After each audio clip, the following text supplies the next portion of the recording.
अपनी राय दे दी मामला सर, मामला सर, नहीं सर, 70% वोटर है मंजूर। ईमान जी नहीं सर, मंजूर का मामला अगर श्री अख्तरुल ईमान। माननीय अध्यक्ष महोदय, मेरा जो प्रश्न है सर, मैं समझता हूं सदन का आज का सबसे गंभीर प्रश्न है सर। जवाब भी है। और सर नहीं सर, मैंने क्या कहा है सर, बिहार के 70% लोगों के बच्चे प्रवासी मजदूर हैं सर। और मैं तत्कालीन मंत्री जीवेश मिश्रा साहब का शुक्रगुजार हूं कि मेरे प्रस्ताव पर उन्होंने विदेश में और देश के अन्य राज्यों में मरने वाले एक्सीडेंटल डेथ को घर लाने का इंतजाम कर दिया है। मेरा साफ मांग है सर कि हमारे बिहार की आमदनी का स्रोत प्रवासी मजदूर है और सरकार को मैं बधाई देता हूं कि उन्हें प्रवासी जोड़ा है अभी मजदूर वाले मंत्रालय में। तो प्रवासी मजदूर के कल्याण के ताल्लुक से कुछ तो कर नहीं पाते, कम से कम इतना कर दीजिए सर कि उनका जो एक्सीडेंटल डेथ होता है तो फौरी तौर पर उसमें भी दिक्कत होती है, लेकिन नेचुरल डेथ भी हो जाकर तो वो बेचारा कर्ज में लेकर गया है सर। पूरा पूछा सर, उनके लाश को उनके घर में पहुंचाया जाए। बीवी बच्चे बिलखते हैं। 70% परिवार बिहार के हैं जिनके प्रवासी मजदूरों पर घर चलता है, उनके लाश को घर पहुंचाया जाए सर, यही बात कर रहा हूं सर। माननीय मंत्री।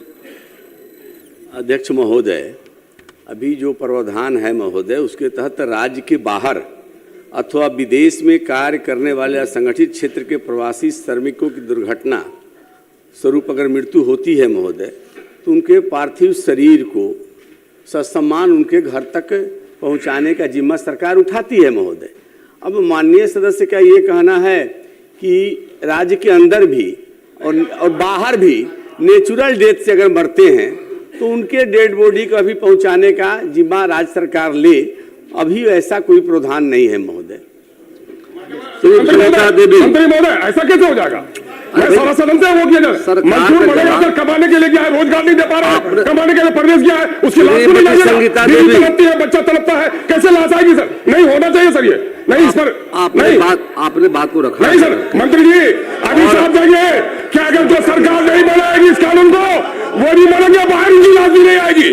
बनेगा बाहर लाश नहीं आएगी आपकी। क्यों नहीं कीजिएगा मजदूरों के लिए काम? आप मेरी मजदूर हो रही है, अपनी राय दे दी। मजदूर का मामला सर, मजदूर का मामला सर। नहीं सर, 70% वोटर है मंजूर। ईमान जी नहीं सर, मजदूर का मामला अगर अपनी राय दे दीजिए। मजदूर विरोधी जो समर्थन नहीं करेंगे, अपनी राय दे दीजिए। बिहार देख रहा है मजदूर विरोधी लोगों को कि मजदूर की लाश को नहीं लाएगा, सरकार होता है। इसके माने कि लाभ लेने के लिए उसको जाके कहीं गाड़ी के चक्कर में दबना पड़ेगा। जो बीमार है मजदूर बाहर में, वो समझेगा कि मरूंगा तो लाश नहीं ले जाएगी सरकार, तो जाकर ये कहीं एक्सीडेंट हो जाएगा। सुझाव लेने के लिए वोट लेने के आग्रह आपसे है। ईमान जी बोलने के बजाय विधायकों की तनख्वाह काट दीजिए, लाश बोलने के बजाय सुझाव दे दीजिए सरकार को, सुझाव दे दीजिए। नहीं सर, क्या सुझाव क्या है? क्या सुझाव क्या आपका है? सुझाव क्या आपका? सुझाव दे दीजिए सर। विदेश में या अन्य प्रदेशों में जो मजदूर हमारे कमाने के लिए गए हैं, सरकार को वो मरे तो उनके नेचुरल डेथ में भी सर वोट के लिए क्या चर्चा की? मैंने अभी मौजूदा क्या प्रावधान है उसका जिक्र किया, लेकिन भविष्य में इस पर विचार नहीं किया जा सकता ऐसा तो मैंने नहीं कहा महोदय। विचार करने की संभावना से इनकार नहीं किया जा सकता महोदय, सम्यक विचार करेंगे महोदय। श्रीमती संगीता देवी, सरकार विचार करेगी। कृपया बैठ जाइए। सरकार विचार करेगी। सरकार कैसे बोलेंगे बताइए? सरकार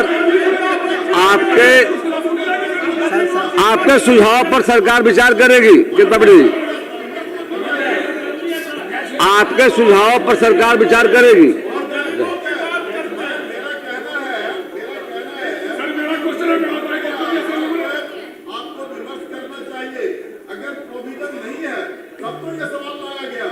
और प्रोविजन लाने के लिए लाया गया है, इसलिए सरकार से हम उम्मीद करते हैं, उनसे आग्रह करते हैं कि आप इसके लिए प्रोविजन बना दीजिए। सर मान लीजिए सर जी, मैं खत्म ही कर देता हूँ। अध्यक्ष महोदय, बड़ा स्पष्ट तौर पर माननीय मंत्री जी ने बताया विचार करेंगे। सरकार को सुझाव दे, उस पर विचार करेगी सरकार।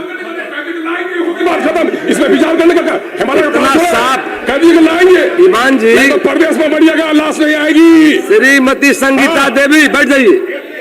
ईमान जी बैठिए, बात क्लियर हो। क्या बोले? चौधरी सुझाव दे दीजिए आप। नहीं नहीं आवाज आ रही है। कि बाहर से जो मजदूर काम करते हैं मर जाते हैं तो उसका प्रावधान है। हम आपके माध्यम से सिर्फ मंत्री जी से इतना जानना चाहते हैं कि अगर प्रावधान है तो अभी तक आपके विभाग ने जो बाहर से आए गए मजदूरों को कितना मजदूरों को आपने पैसा दिया है, सिर्फ इसको सदन को बता दें। इनको प्रश्न में है नहीं, हाल से संबंधित नहीं था, फिर भी माननीय सदस्य का जिज्ञासा है तो मैं बता देता हूं महोदय। सुनिए सुनिए, मैं बता रहा हूं, सरकार खड़ी है, बता रहा हूं, सरकार खड़ी है महोदय, बैठिए, मैं बता रहा हूं, मैं बता रहा हूं, सुनना चाहिए। अरे धैर्य रखिए आप महोदय, प्लीज सुन लीजिए, मैं बता रहा हूं महोदय, मैं बता रहा हूं महोदय, और बैठिए ना, मैं बता रहा कुमार जी हूं बैठिए, महोदय, कुमार सर्वजीत जी बैठिए, मैं बता रहा हूं सुनिए तो, और छोड़िए ना बात मत, प्लीज बैठिए। अरे उत्तर बता आधा रहा हूं मैं, बैठिए ना, चलिए, आप मान्य बता रहा हूं बैठिए, बता रहे हैं भैया, बता रहे, सुनिए दो। अध्यक्ष महोदय, बता दीजिए, शांति शांति। अध्यक्ष महोदय, वित्तीय वर्ष 2025-26 में अब तक 2,58,547 रुपया इस मद पे खर्च किया जा चुका है महोदय। और मेरे पास आंकड़ा भी है महोदय कि कौन कौन से प्रवासी मजदूर थे जिनको पहुंचाया गया महोदय। ये एक जो आपको अलग से स्वर्गीय संतोष मरांडी, मैं और बताता हूं महोदय, ये पिता लखन मरांडी, ग्राम पसोही, संथली टोला, थाना केनगर, जिला पूर्णिया के रहने वाले थे महोदय। दूसरा स्वर्गीय कुणाल कुमार, पिता बुद्धू ऋषि, ग्राम परोरा, प्रखंड केनगर, जिला पूर्णिया के रहने वाले महोदय। और स्वर्गीय राजू लाल, इनका भी ये ग्राम पोस्ट रौटा, जिला पूर्णिया के महोदय। स्वर्गीय दीपी कुमार शाह, पिता ओम प्रकाश शाह, ग्राम मठ गौतम, पोस्ट छतिवाना, थाना थावे, जिला गोपालगंज महोदय। स्वर्गीय अंशु राम, ये भी गोपालगंज के पिठौरी के है महोदय, ग्राम पोस्ट पिठौरी है, बंगरा पिठौरी। और तीसरे स्वर्गीय घनश्याम कुमार है महोदय, ग्राम बंगरा पिठौरी, जिला गोपालगंज। तो जिनको दिया गया है महोदय, उनका नाम, पिता, पता का नाम, कितनी राशि दी गई, ये बताया मैंने महोदय। श्रीमती संगीता देवी, अब कोई सवाल नहीं, चलिए बैठिए।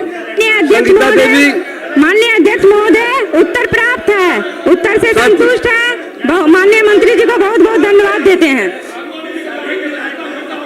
माननीय मंत्री पत्र निर्माण विभाग